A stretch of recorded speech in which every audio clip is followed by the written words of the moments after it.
nós, pais, podemos estar influenciando no processo de aprendizagem dos nossos filhos de uma maneira positiva e significativa. Meu nome é Ellen Cléo Mendes, para quem não me conhece, neuropedagoga e educadora há 20 anos. E a pedido de algumas famílias, quais fiz parte do processo de aprendizagem desses pequenininhos, dos seus filhos, e que estão se sentindo um pouquinho inseguros nessa pandemia, né? Durante essa questão do processo de aprendizagem dos seus filhos, no dia a dia. Então sempre estão ali me pedindo uma dica, né? Em dúvida com relação a algumas intervenções que eles possam estar fazendo em suas casas. Então eu vim aqui trazer algumas dicas para vocês, tá bom? Falar um pouquinho também sobre o cérebro, como é que ele funciona, e mostrar para vocês que, a princípio, acreditem nos seus filhos acima de tudo, tá bom, gente? A gente sabe que o nosso cérebro ele é adaptável, e a inteligência nada mais é do que a nossa capacidade de adaptação. A gente pode observar que o ser humano ele consegue viver em ambientes quentíssimos, em ambientes gelados, em ambientes montanhosos. Por quê? Porque ele sempre está ali criando estratégias, ele sempre está ali se modificando.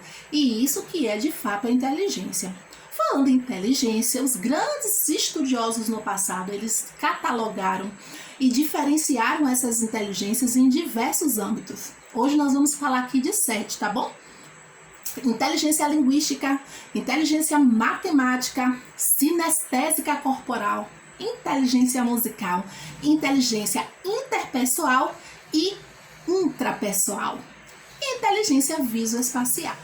Vamos ver cada uma delas e como é que nós podemos estar aí influenciando os nossos filhos no nosso cotidiano, no dia a dia, para poder estar ajudando essa criança. Até porque a gente sabe que todo o nosso sistema nervoso, para que a gente possa estar participando desse processo de mielinização, desse processo de formação das sinapses neurais, que estão aí ligadas à nossa inteligência, à criação de mais neurônios, para que essa criança ela possa ser um ser pensante, um adulto super, potente no futuro, ela precisa ser estimulada. E isso desde o momento da gestação. Diferente de que muitas pessoas pensam que na gestação ali nada é importante, a gente sabe sim que desde a gestação até lá, a fase adulta, o ser humano, ele está sendo estimulado. Só que o que acontece? Na infância existe a plasticidade dos neurônios, a neuroplasticidade, que é a capacidade que esse indivíduo tem de absorver com muito mais facilidade todas essas informações, captar, memorizar e executar.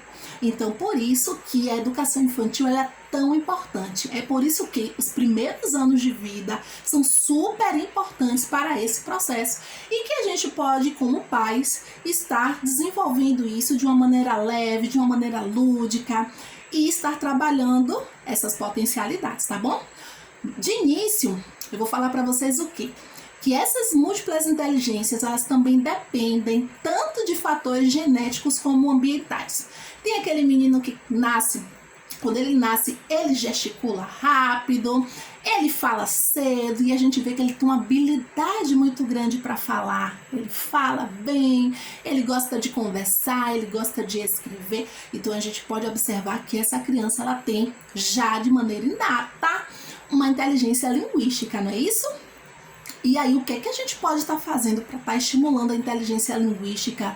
A gente pode estar, desde bebezinho, lendo livros de banho. Nós podemos estar estimulando a leitura, a contação de história, caça-palavras. E aí está sempre estimulando essa oralidade. Não só o simples fato de ler a história, mas sim conversar com a criança sobre a história. Fazer com que ela reflita sobre a história, o que foi que ela aprendeu, quais foram os pontos que ela achou mais interessante, porque aí a gente vai estar estimulando essa criança a pensar sobre o que ela acabou de ouvir ou o que ela mesma acabou de ler. Isso deve ser um hábito, gente, para que se desenvolva a inteligência linguística, tá bom? Uma das formas que a gente pode estar fazendo. Então, antes de dormir, aquela historinha pode ser uma historinha curta, mas é uma historinha que vai estar sempre frequente, que vai ajudar com que ele possa memorizar situações que possam ajudar futuramente, para que ele possa resolver alguns problemas. Também podemos falar um pouquinho sobre a lógica matemática. Então, geralmente, aquelas crianças que são muito boas em números, em cálculos, em raciocínio, isso também favorece e ajuda muito, não é? A criança que já tem isso, né, nato. E como é que a gente pode desenvolver a inteligência lógica e matemática? A gente pode fazer isso através de trabalhos de agrupamento de cores, podemos começar com agrupamento de números, né?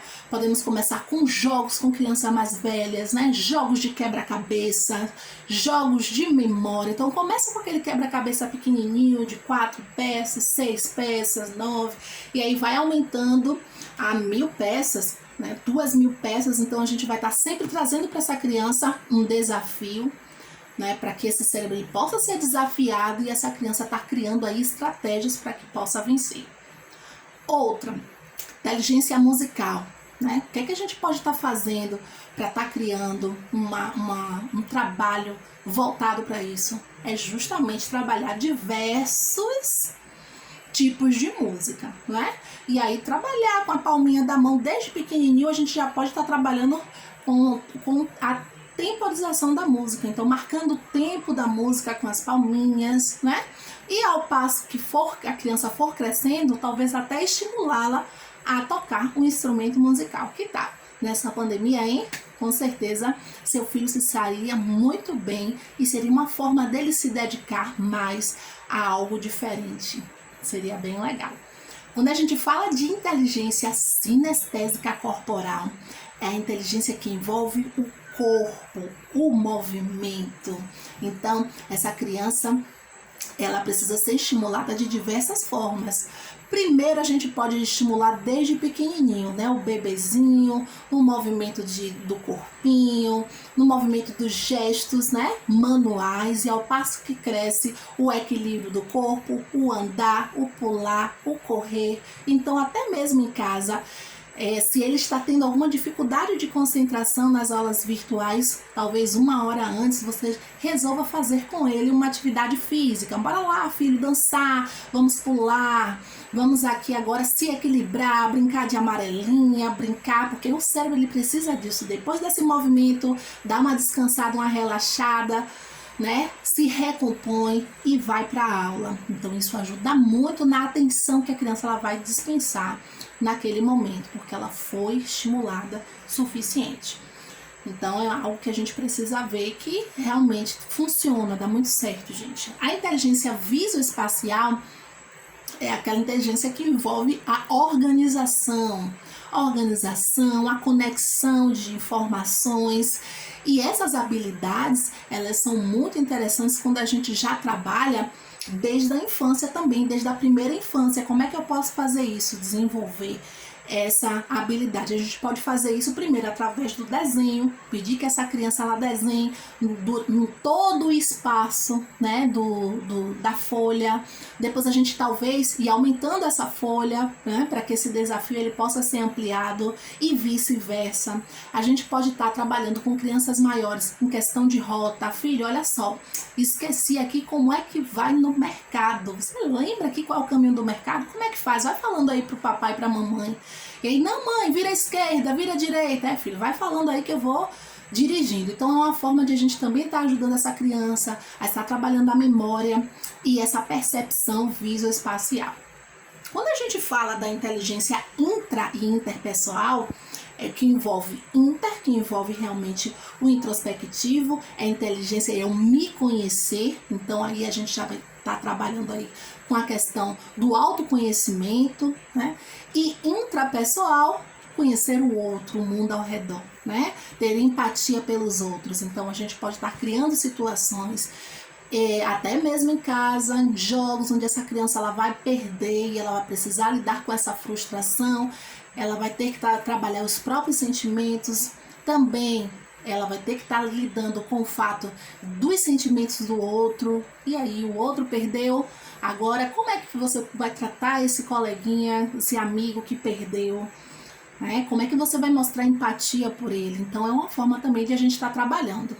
Eles resolveram, alguns estudiosos, juntar essa inteligência intra e interpessoal e se destacar, nomeá-las as duas como inteligência emocional. A gente também pode estar entendendo um pouquinho disso. Mas o importante, gente, é que a gente não desista de estimular de todas as maneiras os nossos pequenos para que eles não se sintam, né, desestimulados, né, que eles possam sempre estar sendo desafiados, quer seja numa lista de supermercado, vamos lá, filho, agora, né, para estar desenvolvendo essa inteligência linguística, quer seja em desafios corporais, então a gente sempre possa estar fazendo isso. Então vamos desenvolver pequenas coisas, mas que para a criança vai ter um grande significado, tá bom? Eu vou deixar aqui nos comentários algumas outras dicas, alguns links de algumas atividades que vocês podem estar fazendo também com seus filhos, algumas dicas que vocês podem estar utilizando, e não desistem, acreditem nos seus filhos, porque eles vão longe, só depende de você e de mim, tá bom? Beijocas e pipocas e tchau, tchau!